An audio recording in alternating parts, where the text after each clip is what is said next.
Hey Capricorn, welcome to the Sacred Sage. This is your weekly tarot reading for the week of 29th October till the 4th of November. I am very excited to do the Capricorn reading. You know why? Because so much action is happening in Scorpio. Sagittarius is waiting for the relief and all the action to come into their place because Jupiter is going to bless them soon. You, by the way, have been sitting on the bay and watching all of this that is happening in these neighbor signs unaffected. However, I don't even know if there's anything that affects the Capricorn as much. Yes. Okay. So this is a general reading. It may not resonate with all of you, right? So you need to go back and check your sun, moon and rising sign readings. I am sure that there is a reason why you're watching this.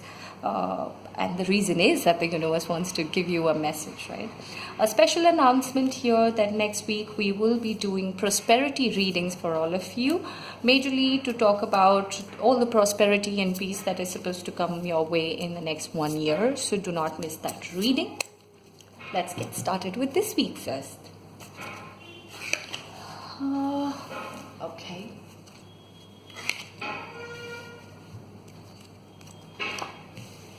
Like that, but okay.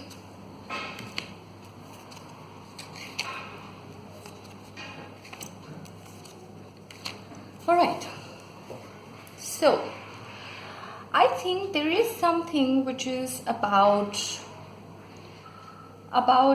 ancestral wealth, about relationships in the family, which is not just the family or this generation, but overall it could be your parents or grandparents or something about it.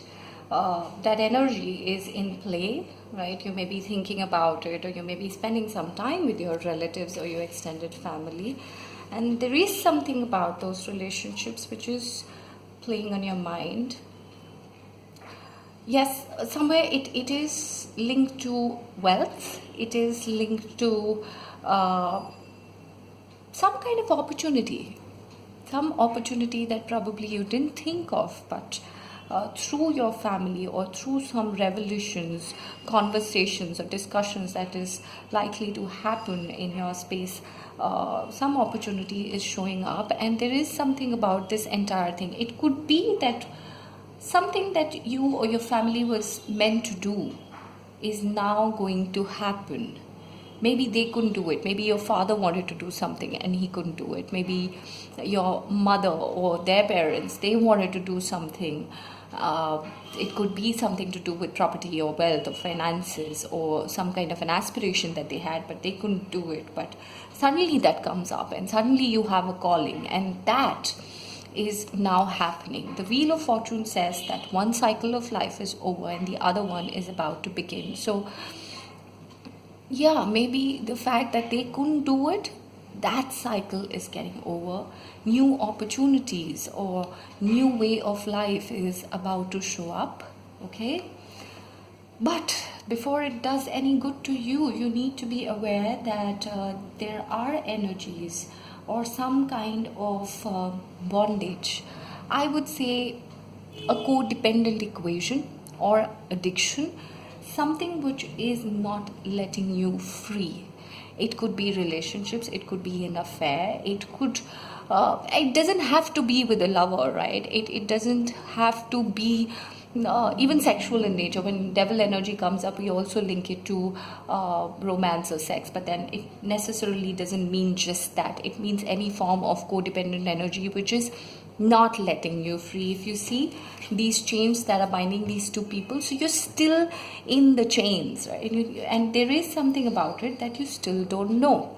The High Priestess never reveals the truth, right? There is a lot that happens under the sea, but you never get to know. So the High Priestess, the way I look at it, is a dark, black, blue ocean of energies, and you never know what's brewing within. So there is something, and it will show up as the time reveals itself.